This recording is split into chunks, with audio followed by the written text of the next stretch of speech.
What's up, and welcome back to Nowstalgia Pod, giving you your look back at the decade with Pat Sheehan, that's me, and my co-host Dave Martin Swagger. Dave, feels like just yesterday we were uh, recording our first podcast together in my old apartment in Albany, and talking about God. What were we talking about the first The episode? Oscars and the life of Pablo were the first two pods. Really in-depth Life of Pablo review. If you want to go check that out, 50 minutes or something. Yeah, if you're if you're watching this on YouTube, hit that subscribe button, or go to soundcloud.com/nostalgiapod to find all the ways to put our voices in your earballs.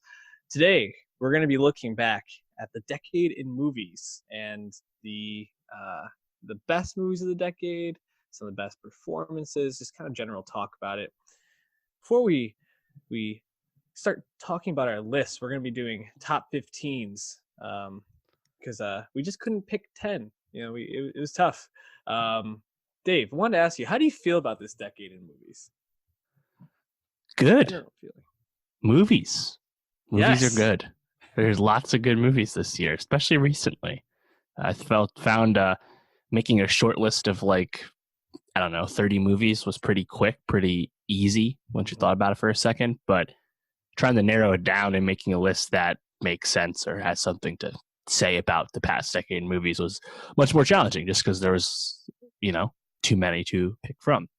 Mm-hmm. But I think this is obviously an important decade in movies for a lot of reasons, obviously, as the box office has changed and theatrical experience has changed and just the overall appetite for variety in movies at a mass scale has seemed to go away, even as quality movies continue to exist in all forms. So, yeah, I think it's important to look back, and I actually found that I had a lot of choices from recently, which is, I think, a good sign considering all the doom and gloom we have about the state of the movie going experience. What else? What did you think about? Yeah, really solid decade. I was surprised at just kind of looking at what made my list, the genres that kind of dominated it. There's a lot of action, mixed in with some more auteur films, and then also I think the ones that the films that said something about society where we're at. Obviously, those seem to resonate more with critics and things like that. But it's a good mix, and I think just so many quality movies. I have one animated film on here, another one just missed my list. Um, there's just a lot of good content out there, and I think you spoke well too. That it's a great sign for movies with the changing landscape of how people consume movies, how people are going to theaters or not at this point. That there's just so much quality. Because looking at my list, I think I had more from the last 3 or 4, maybe even 5 years than from the first half of the decade. So you spoke a little bit to how you were formulating your list. What did you take into account as you were putting this together? Yeah, I think movies that, if they're a few years old at this point, movies that still kind of like stand the test of time. Like when you think about those movies, not only do you have a fond memory, but you actually would like to see them again, or you just wish you could experience that feeling again when you first saw them. I think with this past decade, I don't have any studio comedies on my list or really on my short list at all. I think that kind of speaks to just the, nadir that studio comedies have seen in the mainstream space, So I've always kind of gravitated towards dramas when trying to hold things up, but I think there's surprisingly a lot of movies from the past decade that kind of speak to the current time where the decade has now reached, and maybe we didn't see that coming when those movies came out, but I think that's pretty cool. So yeah, I just wanted to pick movies that I think matter now. And I think rewatchability isn't necessarily the point, I think there's a movie we'll talk about that there's really no way you could replicate once the surprises are gone or the twists are gone. But if the meaning still resonates, I think Mhm. that's good enough. So yeah, just trying to pick Yeah, things that I think matter. I went about it a similar way where I I, I wanted to highlight films that I think really are just the best quality films of the decade, the ones that stand out the most in my mind as being like a feat of art. But also, I wanted to um, give credence and also show some love to films that I think said something about the decade and said something about where movies were at this time. So I think there's going to be a couple of interesting picks that probably won't be on your list. I think we're going to have a bit of diversity. So why don't we get it started, Dave? What was number 15 for you on your list? Number 15 for me is Burning, which came Burning. out just last year in 2018. Was my number one movie of 2018 from Lee Chang-dong. And that's a movie that the the uh the twist, once that twist is revealed to you as you watch this very long methodical movie, I think you have just a greater appreciation for that journey you went on watching the movie. And that speaks to how Burning probably doesn't have great rewatchability. I have only seen it that one time last year.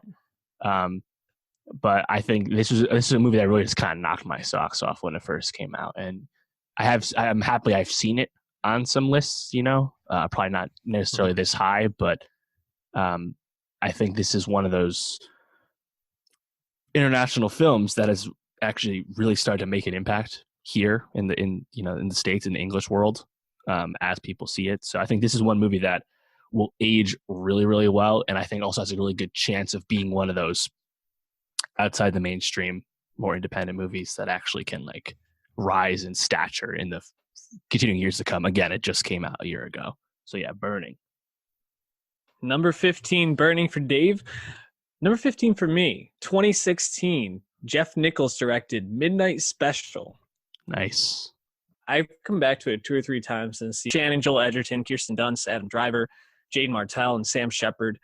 It's just a really, really fun movie.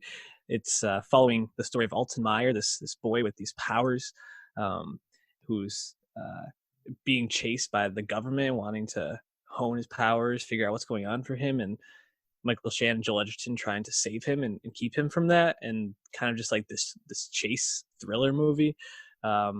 Really, really cool. Driver gives a great performance, and I feel like this kind of continued his propulsion to stardom. As he's really ascending now into being one of the best movie stars in business right now, and it in a way it kind of feels like a bit of a predecessor to Annihilation, just in terms of kind of like the structure of the movie, but also some of the CGI, especially in that last scene with Alton where he kind of goes over to the parallel world, and also that scene where like where he brings the satellite down and it's all falling around them as they're at the gas station. There's just some really awesome and visually stunning scenes. So movie that stuck with me, probably not going to be as high on most lists of the year, or of the decade, but highly recommend checking that out. I think it's been on a bunch of streaming services too since its release, so you can definitely catch it.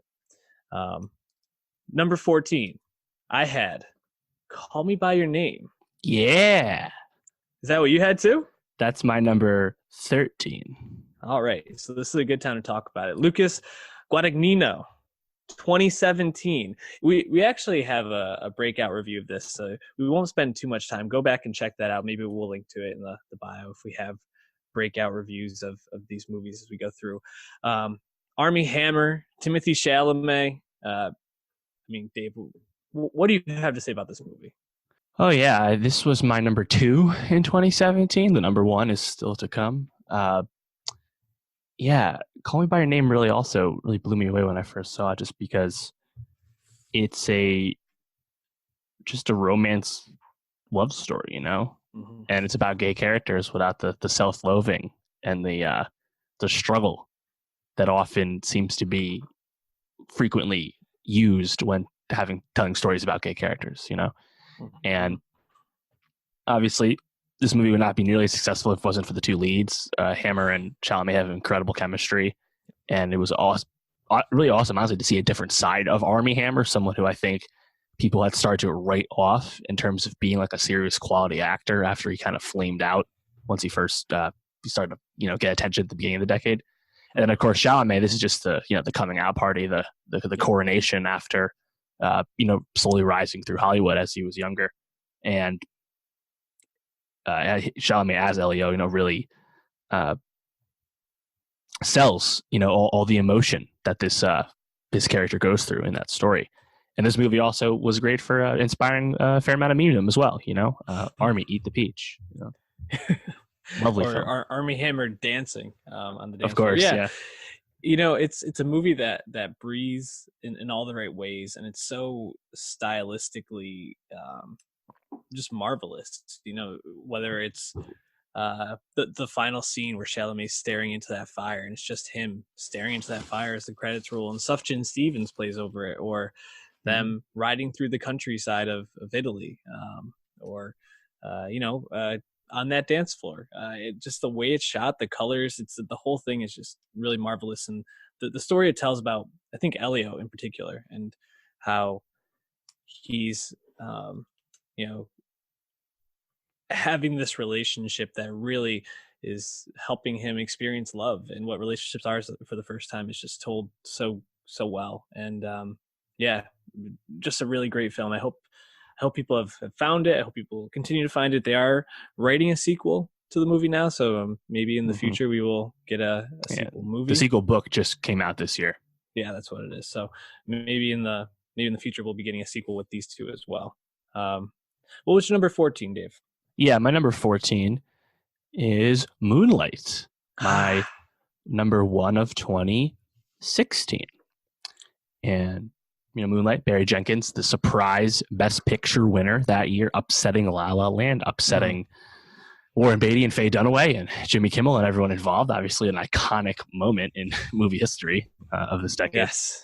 But Moonlight winning was really a special moment, because it was one where everyone's like, oh, wow, the Academy got this right. And that's really no shots at La La Land, which I do have as an honorable mention for the year, just on the greater short list. But Moonlight also happens to be a gay story, but Barry Jenkins, who had taken a while to follow up Medicine for Melancholy and really burst out beyond the West Coast film bubble that he had been in, having Moonlight come out and really, and again, just convey emotion in such an artful way, and it really just takes you on a journey in this movie, and also helps put A24 on the true prestige map that we now think of without a second thought with them. And of course the Mahershala Ali breakout, that we probably saw that coming the whole time. He'd been talented and working a lot as a character actor, but truly remarkable supporting role here. So yeah, Moonlight. I think Moonlight's another movie that did actually do quite good business when it came out for a movie of its size.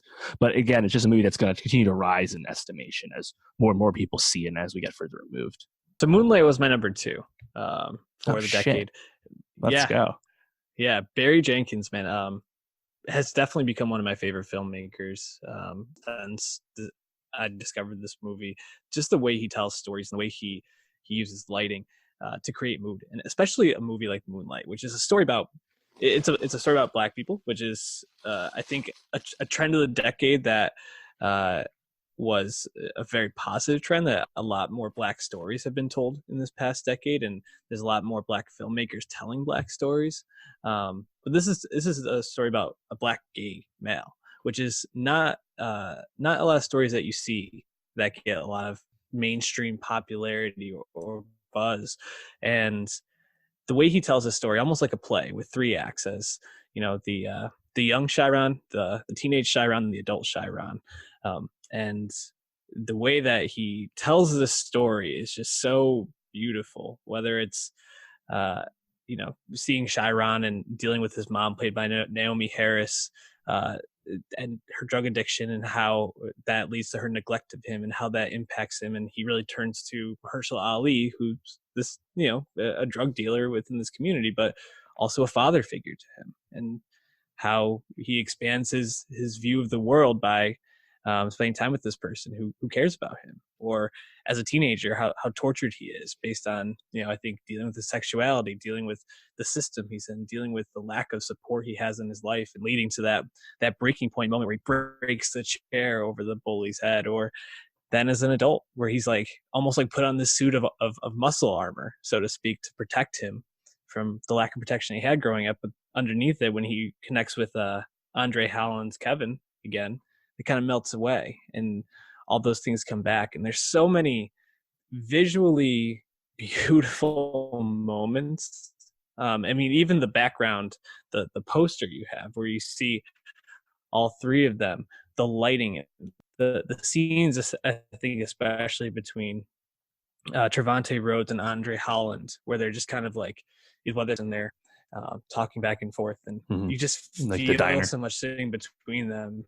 Yeah, it's masterful. So just an amazing movie all around, and definitely one of the best of the decade for many reasons. Check out Moonlight. I think most people probably have, or at least are interested in it at this point.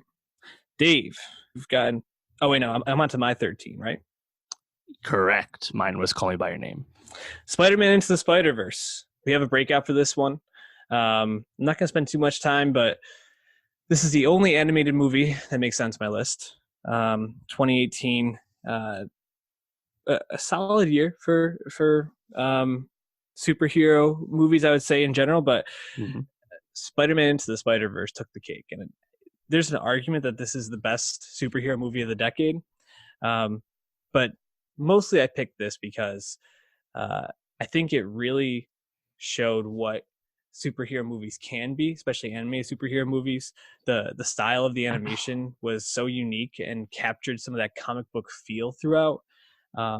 It brought in a diverse cast, which I thought was fantastic, and it had sentimental value. It had humor, and probably one of the best movie moments of the decade in the leap of faith. So you kind of mix all this together. Spider-Man Into the Spider-Verse, my number 13.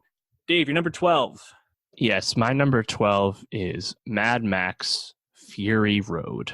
Came out in 2015, the long in development George Miller Mad Max sequel in name.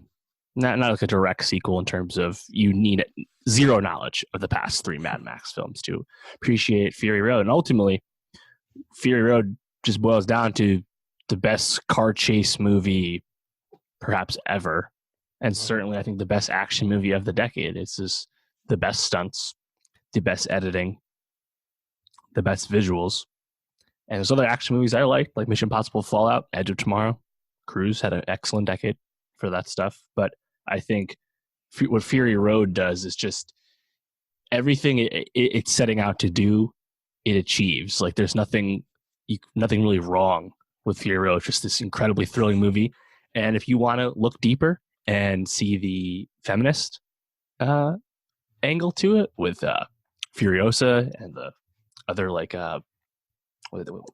female characters that were being saved, you can. You can look at this for class. You can look at this just for fun action. Whatever you want this movie to be, it can be. And the fact that it's a balls to the wall car chase movie at the same time, it's kind of remarkable.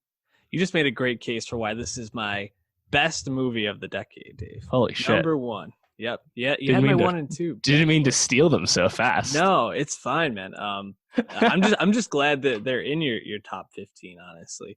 Yeah, I mean, whenever you can get Charlize Theron with one arm, leading this car chase across the desert, with Tom Hardy wearing a mask, barely talking, being his weird Tom Hardy self, and then there's obviously the effects, the scenery, like you said, the underlying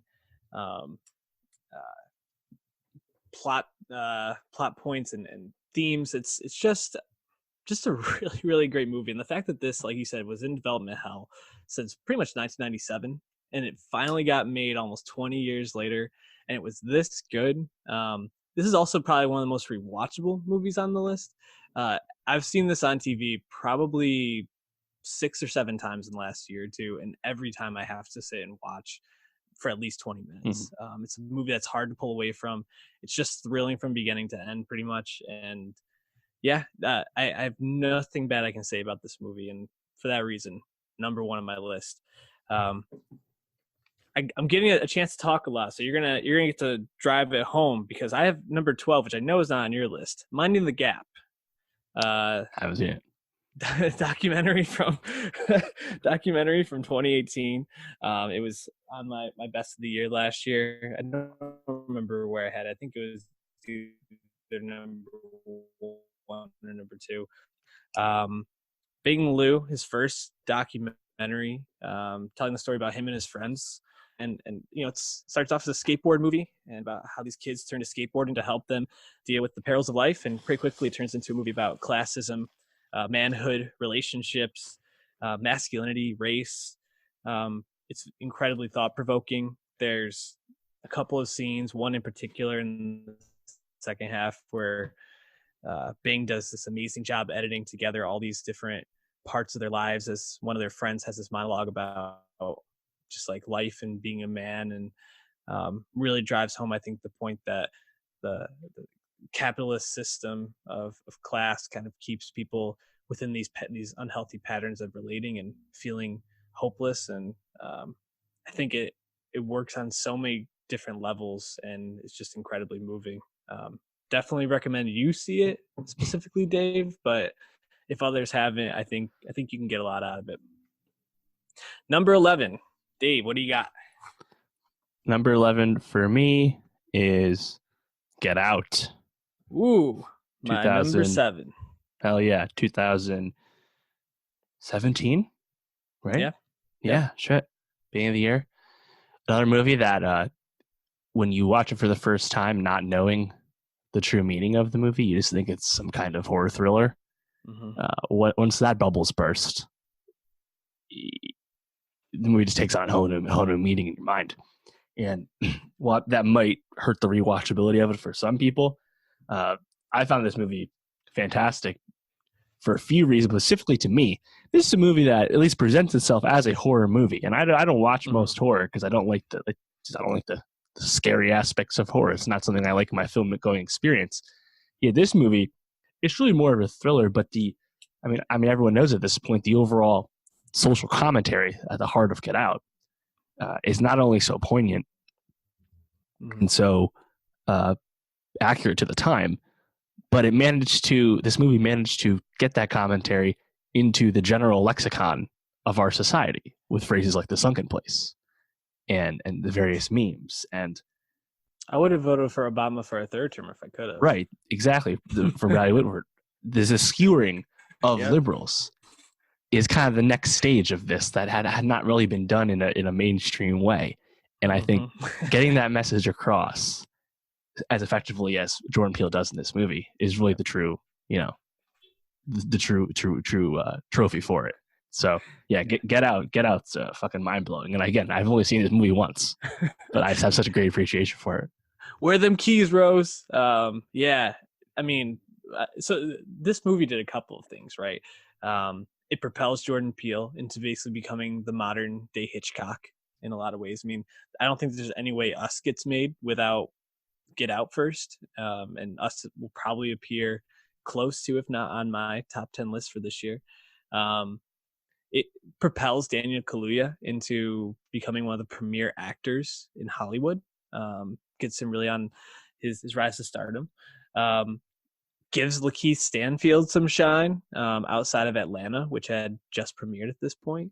And then you kind of put, as you put very nicely, all the themes and all the meta commentary in this movie, and then you just make a really entertaining film. I mean, it's funny at points, especially with the friend who's a TSA agent and comes to save the day.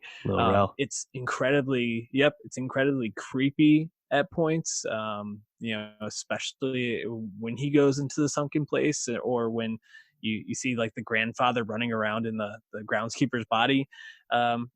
It's a fun but thrilling and spooky at times film that really did so much for just society and culture in general. So, yeah, Get Out deserves to be top 10. I'm glad that you at least had it up there. I know you're not a scary movie guy, so I was actually a little surprised it even made your list.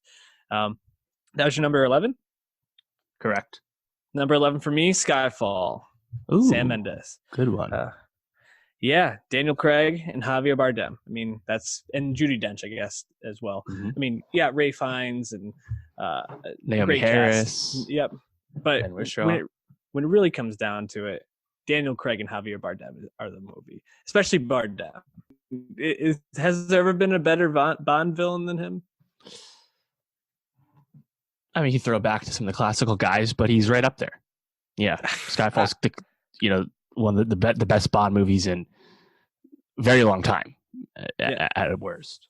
People can say Casino Royale, and sure, I think that showed what the Craig and grittier Bond movies can be, but this perfects them. You start off with Bond, take the shot, Bond getting killed at the beginning of this, so I'm speaking, then rising from the dead and all the commentary about country and patriotism and mothers and sons and being abandoned, and it's just a really, really delightful film. And for a Bond film, which I don't usually think about the commentary behind a Bond film, I feel like Mendes really brought so many of the themes to the surface in such a great way, and so many awesome action scenes.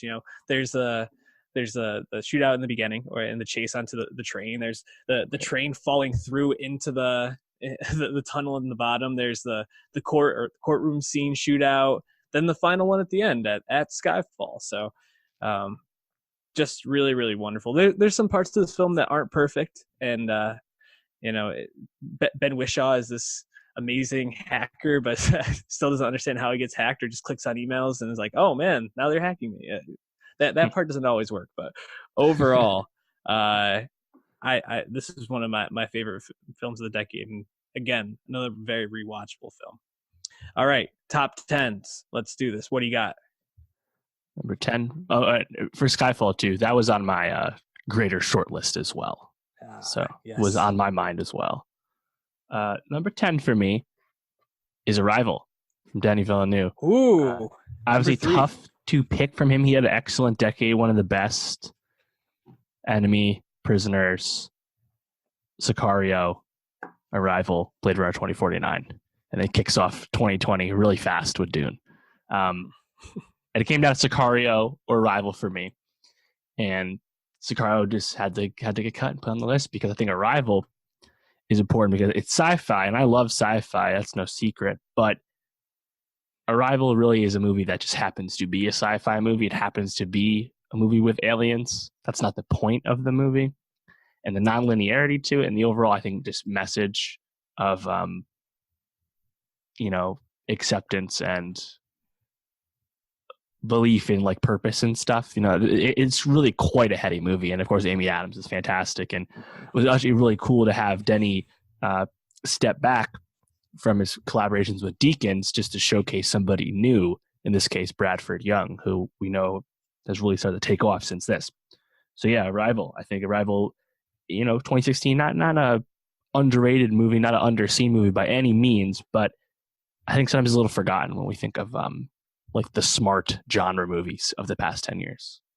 Yeah, Arrival came in at number 3 for me. You spoke to most of the points I had written down here. I think the thing that I've found, though, is I've come back to Arrival a couple of times since I saw it, and every time I find something new. Every time I am taken back by just the stunning scenic views, where you have like the ship kind of hanging over these very broad shots. And Adams's performance is just one of the, I think, premier performances of the decade.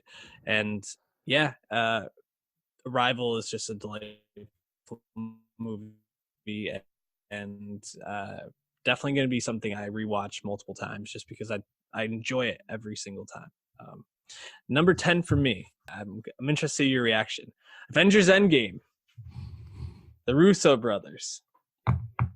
No, not when here. you think about this decade, right? when you think about this decade, it's been dominated, especially the box office, by superhero movies. Right. And Marvel, in particular, has built a plan and weaved these stories together so that all of these superheroes come together to fight a big green or a big purple furry, not really that furry, blob of muscle. And man, the fact that they were able to build it up to this and pull off this film with so many characters, give the main characters we've been following for over a decade um, some really satisfying, fan fulfilling moments, um, and to make a really entertaining movie that people went back and saw multiple times, that I think had payoff multiple times, had some of the most memorable theater going experiences for people who saw it in the opening weekend. People were cheering like they were at a goddamn sporting event for the last third act of the movie. It's just an achievement, and I think I wanted to have something on this list that kind of encapsulated what superheroes meant. I know I already talked about Spider-Man Into the Spider-Verse, but when you think about what Marvel did this decade, I think you had to put something on there. And Black Panther was close, but I think for what Avengers Endgame did as a movie achievement, being the highest grossing movie of all time, probably soon to be dethroned by Star Wars. Pretty incredible. So needed to give a shout out. What do you got at number 9, Dave? Number 9 for me is Once Upon a Time in Hollywood. Obviously, always challenging to pick a movie from the last year in the decade to put on the best decade list. But, I have this as one of the best Tarantino movies ever. We have a very extensive review of the movie from when it came out in July, so you can check that out for the greater thoughts. But I think Once Upon a Time in Hollywood really has stood out to me and stayed in my mind since seeing it because some obvious things. Obviously, the incredible attention to the period detail of 60s LA that you'd expect from someone as meticulous as Quentin Tarantino. That's pretty obvious. But what really just continues to blow me away is how we have this movie, and it's spoilers, but it actually is a movie that's meant to honor Sharon Tate when you think the whole thing is going to be a spectacle about her death. And the whole story about how Sharon Tate was more than just someone who got grisly murdered, unfortunately. She actually had a lot more to give to the world. And it's a shame that we only think about how she got killed and who her husband was. That really sticks with me. I think that's an amazing message. And along the way, you have all these amazing moments with Rick fucking Dalton and Cliff Booth and Margaret Qualley and the amazing cast that is in this movie. And it's just so enjoyable. But what really stands out to me, of course, is that it actually, at the end of the day, had a really, I think, warm and heartfelt message. So, yeah, it's funny to say that about a Tarantino movie, but I think that's what makes it one of his best, But only he could have done this. Definitely the most sincere Tarantino movie. It comes in at number 4 on my list. God, I'm just taking these off the top from you. It's funny. I'm interested to see what you have in your top because I expected to see Once Upon a Time in Hollywood up there. I rewatched this film on a cross-country flight recently. I recently gave some thoughts on this podcast about long films. It's a pretty long film. And I didn't get to quite finish the film, and all I've been thinking about is how I want to go back and rewatch this movie and see the ending. And I think the fact that tell Tarantino himself was having fun with this movie, whether it's sprinkling in all of the little references from the Mr. Wolf's dog food to the who wants fried sauerkraut line, being the director of one of the Italian Western films. He just had a great time with this film, and it was nice to see Tarantino having his signature moment at the end with a really grisly, brutally violent scene of killing the Mann family at the end, but still having probably just making it a joy to watch. It's really what makes cinema great, I feel like. And for that reason, number 4 on my list. I also get to talk about my number 9, which I'm assuming is somewhere on your list. Inception, Christopher Nolan, 2010. Do you got this on your list? You did it. I did what? That's my number 1. Yeah. Woo. Yeah, I'll let you vamp on this a little bit more, but I'm just gonna read through the cast here real quick. We got Leo DiCaprio, Joseph Gordon-Levitt, Ken Watanabe, Marion Cotillard, Ellen Page, Tom Hardy, Cillian Murphy, Tom fucking Berenger, and Michael Caine. And yeah, I mean, visually, this movie is probably one of the most memorable of the last century. You know, the when they're building the cities and you see the city move onto its side. It's confusing, but in all the best ways. And I think for a concept that is so like unique and it's hard to follow at points, it really does such a good job of really making it not feel all that hard to follow. And I think Leo's giving one of the best performances of the decade. You get to see Tom Hardy not wearing a mask and just being a movie star for a little while, which is a lot of fun. Yeah, and just still on the rise at that general time. Yeah, it's just overall an amazing movie. I want to hear what made this your number one though. Yeah. Oh, and speaking of the cast, Pete Postlethwaite is also in this, one of his last few roles. You know, and I think it's actually a quite memorable one from his late period. Yep. Yeah, the thing about Inception, and you know, I mean, Nolan needs no introduction, but I think the thing that's always annoyed me about the discourse around Inception is people always just flock to lazy points about it being confusing or not adding up. And I think the whole plot of Inception is honestly really easy to follow if you just watch the movie. I don't find it that hard. I think it's pretty much an A to Z thing. Now the meaning and the ending, it's only up to interpretation.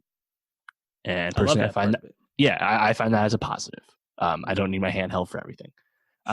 But yeah, as you mentioned, I think this is a movie that really balances action and drama in a way few movies can. Like the reason I have this much higher above Mad Max has the action down, but the character moments that you get in Inception that happen to be served by this amazing cast really resonate.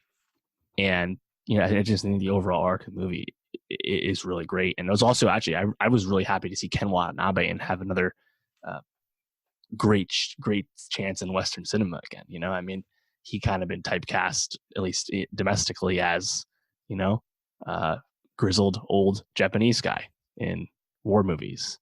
And then we have him actually have this amazing role in Inception, just being a guy, playing off Leo, of all people. It's awesome. So yeah, I think this is the best Christopher Nolan movie.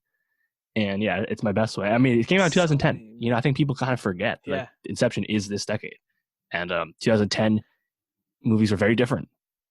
But yeah, this is I think the crowning achievement of Christopher Nolan, and this is, you know, I think it's just an impeccable film.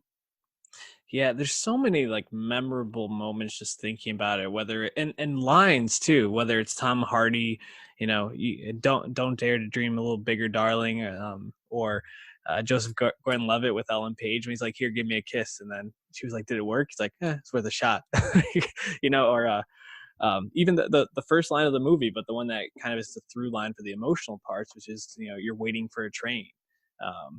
Just all those moments, I think really make this such a fantastic movie. You made a great case. I kind of wish it was a little higher on my list now. All right, so did you give your number 9 already? I'm losing track. Yep, that's Hollywood. 8. Okay, 8 for you. 8 for me. Another new one, Parasite. Bong Joon-ho. Again, it's hard to pick movies that are very new. That's why I had Parasite and Hollywood in the back half of the top 10. Certainly willing to move these up once I'm farther removed. But I thought it would be prudent to at least have them a little farther down just because they haven't been with me enough. But Parasite, again, we have a non-spoiler review. I've seen it, you haven't. I think Parasite Friday. So you say. Parasite's a movie that when you go in watching it, you're expecting one thing and you start getting that thing. And it's being given to you in an amazing way. And then something happens in the movie and it totally shifts your expectations for what you're seeing on its head while still building on that first thing you were being given. And it's one of the most impressive constructions of a movie I've ever seen. and I still think about it a lot, and I can't wait to see it again. And Bong Joon-ho, we're hoping, has a very nice long awards run that's starting to kick off right now. And I mean, heck, this is my second Korean movie in the top 15, but I think Parasite also has incredible pulpy nature to it. It has amazing humor, and the performances are incredible. And there's just so much to like about Parasite. And then you can also just appreciate Bong's just mastery of directing. Again, this is a guy who shot lists everything to, storyboards everything to the point where his actors call his storyboards manga or comic books. And he literally only films the scenes he's using. There's no excess film. There's no coverage shot. Like the whole process of how Parasite is made is just a mind-blowing enterprise. And then you actually watch it and you see that it was all worth it because this singular vision that Bong has had from the beginning is so expertly and precisely realized. So Parasite is my number 8 and still my number 1 movie of 2019. I'm looking forward to seeing it tomorrow, and hopefully it will. I'll be able to revise my list very quickly. I'm hoping it's that good. Number 8 for me is John Wick. Did this make your list? It did not. This was not quite on my short list, but it was on my like influential / important list, the same way Endgame was. Yeah, I'm thinking I'm back. Yeah, I mean, really, if you think about it, what the last half of this decade have been a bit of a Keanu stance, if you will, and this really kicked it off. Certainly. I mean, a movie, small budget, really just came out of nowhere to grab the zeitgeist and make one of the most popular and profitable action franchises of the decade. And it has some really great performances, mostly Keanu Reeves playing this silent, tortured assassin who just wants to be out of the assassin game and keeps getting pulled back in. But man, the way that this just grabbed the culture. I mean, from the line I just said to people talking about what they would do if their dog was killed to, all the gifs, all the memes about it. It's just a really great movie underneath all of that, where it's the action, it's the style of action is really fun to watch and really kind of put you right in the middle of things. And Keanu, getting do something else, which is nice. Willem Dafoe playing a nice little bit role in this as well, and Ian McShane just being absolutely ridiculous. So, yeah, John Wick, one of my favorite movies of the decade, and definitely most rewatchable for me, or one of the most rewatchable. Number 7 for you, Dave. I just wanted to ask: is that your favorite John Wick? Like, it's the most important of them, but that's your favorite of the 3? Number 2 is pretty fun too. I think 2 is my favorite, to be honest. I think that's the best one. Yeah, I think 2 might be the best one. I think for, like you said, the influence that one had, that's why I made my list over 2. Right. But yeah, 2 with the whole scene with him in Common and ending up into the hotel. It's in Italy, I think it is. Yeah, go for it. What's your number 7? I'm not fucking leaving. Number 7 is The Wolf of Wall Street from Martin Scorsese. Scorsese has been on the mind for good reason with The Irishman. Check our review out on that. Another movie that would make the greater shortlist for me, but I had enough 2019 movies that could not justify having another. The Wolf of Wall Street, which came out in 2013, somehow 6 fucking years ago, Christmas time that year. Another movie that is incredibly enjoyable to watch all the way through, whether it's the first time or the 30th time. You can just watch any scene you want and just be entertained. Amazing quotes, a stacked cast, but I think most importantly, has aged in like a fine wine because it's just skewering Wall Street in a way that's only more appreciable by the day and just showing the kind of shitty people that are in our society. And the discourse in the beginning about this being a pro Jordan Belfort and scumbags like him was obviously ludicrous. I think you watch that now, it's just so obvious. Perhaps the best Jonah Hill performance I wouldn't say the best Leo, Oh my but god, I was gonna say that. Leo is incredible. And of course, this was our Margot Robbie breakout, and she's great. I was laughing when you brought it up because I was just thinking about all the ridiculous Jonah Hill scenes, whether it's him like fucked out of his mind on Quaaludes, just jerking off in the middle of a party, to running around and screaming with his little Jewish accent all the time. Steve Madden. I mean, yeah, we grew up together. Yeah. So it's just so good, and it didn't make my list. It's definitely up there. It was probably in 15 to 20. I think what you said about the initial response around the movie, people were like, "Oh, this is glorifying these horrible people." No, this does what pretty much every Scorsese movie does. He makes a really entertaining movie about really crappy people, but because it's so entertaining, you think he's glorifying it. So just because you like something doesn't mean that the commentary the movie's trying to, or the point the movie's trying to make is right. Definitely a worthy pick. My number 7 was Get Out. So Dave, give me your number 6. Oh, okay. My number 6 is Whiplash. Not my number quite 5. my tempo. Almost there. Almost. You're what was it? You're dragging? How do you say it? Dragging? Dragging? Obviously, Whiplash is the second movie from Damien Chazelle, but the first one most people saw, 2014. And similar to Get Out, an immediate flag raised for all to see that we have a new master filmmaker here who's going to be in our lives for decades to come. And Damien in Whiplash really shows just a mastery for like frenetic storytelling with the filmmaking. And Whiplash, it's a very modest made movie and a very small scale story, but just has an energy that is really hard to match, especially for a story like this.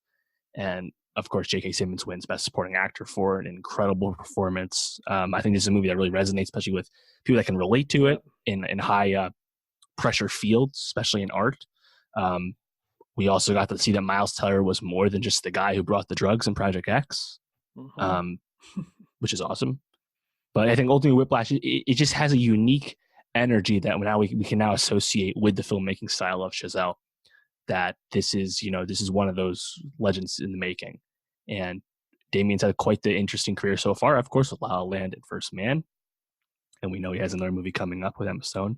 But yeah, I think Whiplash is another movie that just is aging like a fine wine. And when you watch this, you watch moments of this, maybe if it's a little not as fresh in your mind anymore, and you'd be like, oh wait, yeah, this is just a special form of storytelling. So yeah, Whiplash number 6 for me. Yeah, that scene that you let off your very well said review with is the scene that really, I think, propels what this movie into, oh shit, this movie is fucking awesome. When he's like, not quite my tempo. And then he kind of keeps going at him. Are you rushing or are you dragging? Like, do you know the fucking difference?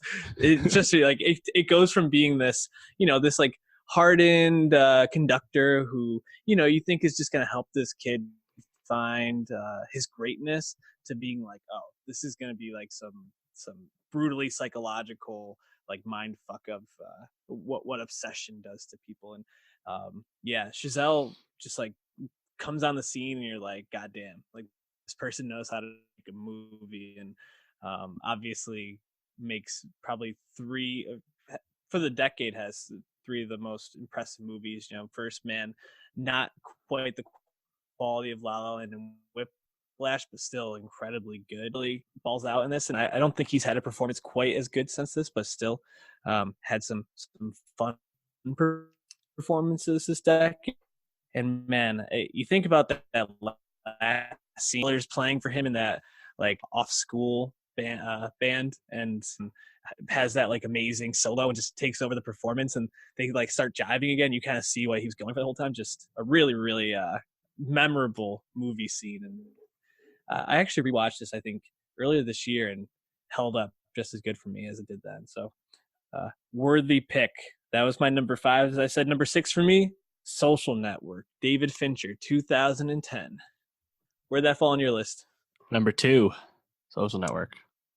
Had a feeling it would be up there. Jesse Eisenberg, Andrew Garfield, Timberlake, Army Hammer again. Also, isn't Brie Larson like the one of the college girls that Justin Timberlake is like sleeping with in the beginning? Who was that? I know. Was it? I think Brenda Song was one of them. You said Rooney Mara. That's the main girlfriend. Is Yeah. Brie in this? I don't remember. I have to Uh, watch it again. I um, haven't seen it in quite some time. but yeah, Social Network. I mean, this is Fincher probably at his best, and Fincher has made some excellent films and TV as well. I have a feeling we'll at least be mentioning Mindhunter on our best shows of the decade pod, which was also going to be quite a stacked uh, review or breakdown. But yes, when you think about the Social Network and how it has even it's even become more relevant as the decade has gone on, and Facebook has faced all of the privacy issues that it's currently in the news for pretty much every single day. Um, a couple things stand out. I mean, the style of this film and the pacing of it, and telling a story that I don't even know how interesting it is, but really making it incredibly interesting. He gets performances out of Eisenberg, Garfield, and Armie Hammer that really propel them into the mainstream acting, premiere acting, like stratosphere. I mean, Garfield goes on to was he already Spider-Man at this point, or did he become Nope. Spider-Man after this? I think it was Yep. after this point. 2012, I think, was the Amazing Spider-Man. Yeah. So this helped him get there. Yeah, Eisenberg goes on to very briefly appear as Lex Luthor, and obviously we talked about Armie Hammer, but he made some very big movies and also some very small but excellent performances this decade. And then you have Atticus Ross, Trent Reznor, propelling themselves into the mainstream score making Right. game, and on top of it, it just Fincher's style with this story of this jackass who steals this idea and creates one of the most influential technology advancements of the decade. Uh, uh, Fascinating stuff and beautifully told and incredibly rewatchable. Why was it your number two though, Dave? I think the girl you were thinking of was Dakota Johnson. I see her listed on the cast. So she Yes. might be who you're thinking of. Yeah. Yeah, I Mm-hmm. mean, this is the best Justin Timberlake has ever been acting, and it's the best role Eisenberg's ever had. I wouldn't say it's the best Garfield. I think Garfield's definitely the most talented of that group. Um, Perhaps Under the Silver Lake's his best one. I'm not sure, but Mm-hmm. either way, another movie that continues to age well because just our understanding of the story continues to get fleshed out, as you said, with Facebook being in the news all the time. And Aaron Sorkin, who I love, but is not everyone's cup of tea sometimes when he gets maybe in his own way with his stylings. Fincher is able to rein him in the best possible way with this movie. Mm-hmm. And honestly, it really illustrates the special kind of scumbag, the unique kind of scumbag that is Mark Zuckerberg. And you see it from how the genesis of Facebook happens, and then obviously how he takes control of the company as the movie progresses. And Justin Timberlake's energy that he brings as Sean Parker is probably the most important part of the movie because I think that's what really helps elevate the story as the plot progresses. And again, just really crazy that it was really JT having the star power to bring into a character who in the story has a star power no one else around has. We also have Armie Hammer showing up as the Winklevoss twins. He looks exactly like them. It's honestly uncanny, but also cool to see him. Yeah, but like Wolf of Wall Street, Social Network's a movie that just is only more relevant and only more enjoyable to look back on and see the meaning of the movie. And I hope, like, there's rumblings. It's hard to know how much it is, but I hope that like they make a sequel. You can recast it if you want, but just write a sequel to this because there actually is material to do it, and it doesn't really have to even feel like it's connected to this movie at all. But I think Sorkin would be happy to do so. So we'll see if that happens. But yeah, Social Network number 2 for me. We've actually now talked about every movie on my list. So Dave, Damn. you get the floor for the last couple. All right, so that means I have I only have 3 left. All right. Mm-hmm. All right, so number 5 for me is where is it? Number 5 for me is the best sci-fi movie of the decade, Ex Machina, Mm-hmm. early A24 gem, Alex Garland, proving that he is truly a Renaissance man, now showcasing himself as a director. The movie that brought us Alicia Vikander, and The Queen, right, my and Queen. she got nominated for the Danish Girl this very same year, and another meme movie where we have Oscar Isaac dancing and whatnot, and I think one of the more widely seen lead roles from Donald Gleason early on, but ultimately it's a really cerebral movie, which is what we expect from Alex Garland. Watch Annihilation, you can watch a review on that, same thing. And Ex Machina, I think, just another movie that has a very unique energy. And when you take that energy and you combine that, the energy brought from the director, similar to Barry Jenkins' Moonlight. And then we have A24 bringing a special type of visual style to the movie. This is one that has not that many sets, mainly indoors, but those sets are really memorable and they really have a great way of working with the camera to really influence the type of meaning and mood that the movie wants to convey. So another movie I think just ages really well.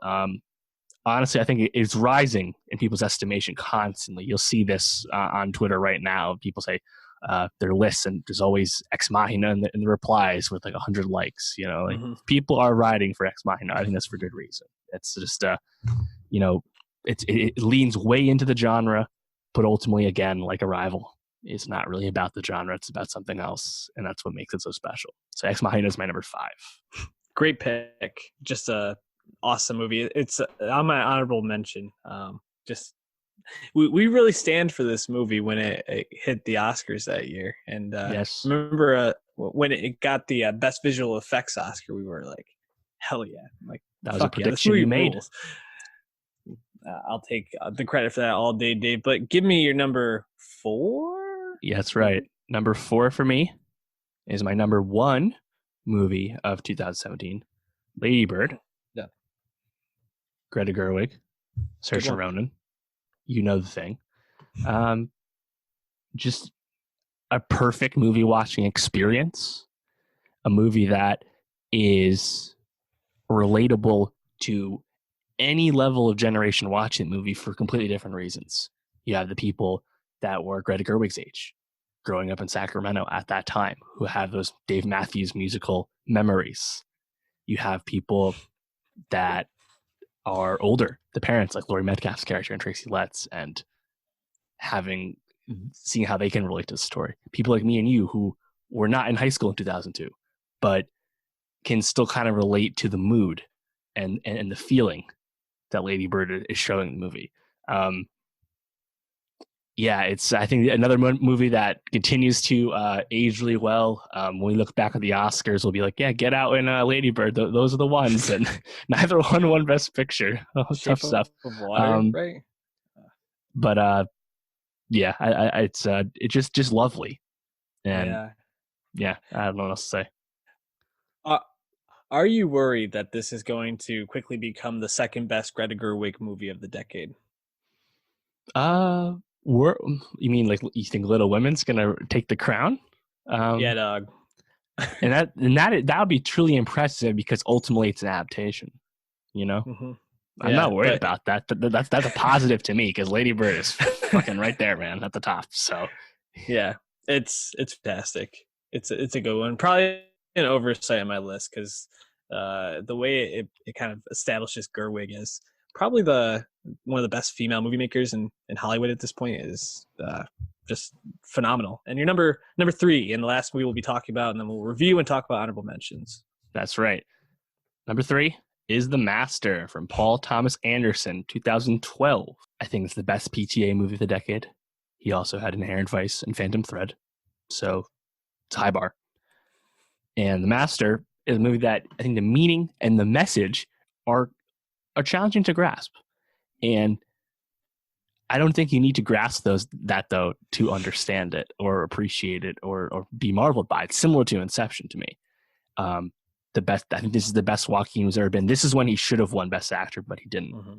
And also another movie that really shows the magic that was Philip Seymour Hoffman, one of his last great roles before he passed a few years later. yeah, I mean, like the obvious comps to L. Ron Hubbard and Scientology, like they're there on the surface, but you don't really need to focus on that. It's just more. I think the characterization of uh, Hoffman, Phoenix, and Amy Adams, and just how the story weaves and how those actors can just kind of elevate this material and just inspire just crazy feeling and crazy thought. It sounds like a PTA movie. And that's because it is one. So, yeah, The Master, number 3 for me. I think it's a movie that really just holds up to rewatches because, like, you rewatch again and it brings you back to that feeling of, oh, right, that's that thing I was hung up on.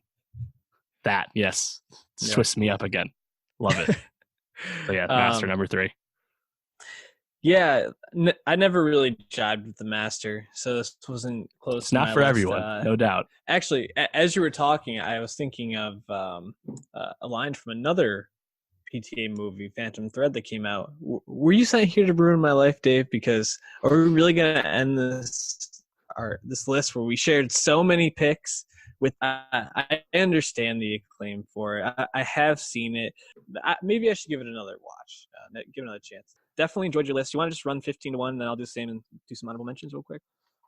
Sure. So 15 for me was Burning, 14 Moonlight, 13 Call Me by Your Name, 12 was Get Out, 11 Mad Max Fury Road, 10 Arrival, 9 Once Upon a Time in Hollywood, 8 Parasite, 7 The Wolf of Wall Street, 6 Whiplash, 5 Ex Machina, 4 Lady Bird, 3 The Master, 2 The Social Network, and 1 Inception. None of those every year is covered except for 2011. I have no 2011 picks. Interesting. 15 Midnight Special, 14 Call Me by Your Name, 13 Spider-Man Into the Spider-Verse, 12 Minding the Gap, 11 Skyfall, 10 Avengers Endgame, 9 Inception, 8 Get Out, 7 John Wick, 6 Social Network, 5 Whiplash, 4 Once Upon a Time in Hollywood, 3 Rival, 2 Moonlight, and number 1 Mad Max Fury Road. Dave, any movies you want to shout out before we wrap up that didn't make your list but you think are worth talking about? Sure. Yeah. No. I mean, I mentioned some. Sicario didn't quite make it for me. Annihilation, another good one. Edge of Tomorrow, as I said before. I want to special shout out The Grand Budapest Hotel, the best Wes Anderson movie of the decade, Best Picture nominee. A truly fantastic movie. Mission Impossible Fallout, as I said. First Reformed, Roma, Birdman, The Town, Good Time, Gone Girl, Shoplifters, Star is Born. There's a lot of fantastic movies, and that's why I think, like, again, making the initial short list was quite easy because, like, they just come to you. I love that. I still love that. Now there are some. One point I wanted to make too is, I mean, I think we have pretty varied taste. We watch a lot of different stuff apart from like horror, but you read some lists right now, and ultimately you're going to see a lot of the same picks. But then there's also the lists that are, I think, just really like high-minded. And the important thing is, like, me and you, we haven't seen a lot of international films, especially from the first part of the decade. Just the overall independent space, movies that didn't get big distribution, especially before we were doing this, were just not on our radars as much. So there's just a lot of movies that I just haven't seen that you see in the list, and you're like, yeah, I've kind of tangentially knew that people thought that movie ruled, but I just haven't seen it. So I'm just thinking of stuff like Amor, Zama. I never saw Dogtooth from Yorgos, Tony Erdmann, Under the Skin. Never saw Tree of Life from Terrence Malick. That's at the top of a lot of lists. Never saw Boyhood. Never saw Francis Ha from Noah Baumbach. Haven't seen most of the documentaries. But it's and one other thing I want to shout out too. A lot of important animated movies. You mentioned Spider-Verse. People know Pixar, but I think from the anime side, Studio Ghibli had, two true gems. Miyazaki with Again Rises, and Takata with The Tale of Princess Kaguya. To me, two of the best anime films ever. And then also Your Name comes out too, a movie that people fucking ride for. So this is an amazing decade of film, especially the last 5 years in particular. So what other honorable mentions did you have? I think you mentioned this, but Blade Runner 2049 was up there for me. Visually, just amazing movie. A Star Is Born. Yep. What a phenomenon that was. The Farewell, honestly, has stuck with me, and it's Yeah. definitely going to be up there on my list. And Good one. I think one of the most like moving small stories. Cold War Yep. also really has Oh yeah. stuck with me. Thought provoking. Um, some bigger movies like Mission Impossible Fallout you Mhm. mentioned, OJ Made in America, which got a lot of love at the time, and obviously La La Land, definitely up there. I wanted to ask you just because I know you had three Leo performances on your list, and do you think he was like the actor of the decade, like, or do you have like an actor or actress of the decade? Huh. That's a good question. Um, I mean, it depends what you're asking for, because like he's not the box office champ, but all those movies made a lot of money. He has to be my favorite. Yeah, You listed three Leo performances on your list, and it's not even the one that he won the Oscar for this year that's right. And I do like The or Revenant. a couple years ago. Yeah, so I mean, pretty impressive decade for a guy. Brad Pitt had a bit of a renaissance here at the end of the decade, and Mhm. Keanu as well. For female, for actresses, female actors, I don't know if one person stands out. Amy Adams, maybe, just for sustained quality. Sure. Yeah. You Um, know, Early on, Jennifer Lawrence, Jessica Chastain. mm, Um, yeah, Ultimately, the problem is like actresses as they age get offered less and less good parts, and mhm. you just make one or two bad choices, and next thing you know, it looks like you had a shit 5 years. That's kind of up in the J law. I don't think anyone has any problems with her talent. She just picked a few bad projects, and now we just aren't thinking of her in the same way. It's a little unfair. Yeah. Um, like Jessica Chastain, I think Zero Dark 30, one of the best performances of the decade. Mhm. And a fantastic film. Um, Yeah. but yeah, I mean, who else would really stand out? Because I think Lupita Nyong'o probably 12 Yeah, Years, that's a good one. Slave, Us, Black Black Panther, Panther. bit varied run there. Yeah. Um, Yeah, that's a good one. Nicole Kidman has kind of just always been around in a decade with good wars movies. Destroyer, I think, showed a Yeah. different side last year. I was gonna Um, say Destroyer was great, and Bombshell looks like it's gonna be great as yep. well. Charlotte Lee's honestly might have her name in the conversation as well. You think about Mad Max Fury Road, Bombshell, and then the one last year where she was like a Russian, or 2 years ago. Atomic She was like Blonde. this. Yes, Atomic Blonde. She Yep. fucking kills Long Shot. that. She's so good. Oh, and yeah, Long Shot obviously this year as well. So everything she's in, she's so delightful. So Mm-hmm. a lot of the decade. Director of the decade. Direct. Jesus Christ. So I only picked one movie from each director Mm-hmm. on purpose, but a lot of tough ones, man. I think Paul Thomas Anderson or Scorsese Mm-hmm. or Denny. Denny really had an impressive run. Um, Also has great quantity with quality, which I think kind of helps you level Yeah. the playing field when it's already that high up. Yeah, I think those are my three. Yeah, I would agree with those. I actually don't know if anyone else comes close. I guess, And Chazelle is in the top 10 of that. yeah. Easy. I'm thinking we haven't seen 1917 yet. Depending on how good that is, Mendes might have, Skyfall and 1917, depending on how good it is, could Right. possibly Sure. be up there. So interesting. Really great decade for movies. There we go. Any last thoughts before we wrap up our decade talk here? Also, shout out Star Wars: The Last Jedi, the most impressive blockbuster, franchise blockbuster of the decade. I think for a lot of reasons. You can check our reviews on that. Don't need to get into why. And People, a great film. yeah, people know the takes one way or the other, so you know which one we have now. Yeah, I've seen more movies than ever the past 2 years, and I just continue to do so because there's just a lot of good stuff to see. So shout out Yeah, Movie Pass, and RIP, and now AMC A List because I'm there all the time for good reason. absolutely. We're going to be doing best music of the decade and best TV of the decade. Not sure if that's the order. Might switch that around. Also going to be doing our best of lists at the end of the month and giving you your regularly scheduled nostalgia content. So hit that subscribe button and share us with friends and give us your best movies of the decade. We really would love to hear what you've been digging. So have a good peace out. I'm not leaving.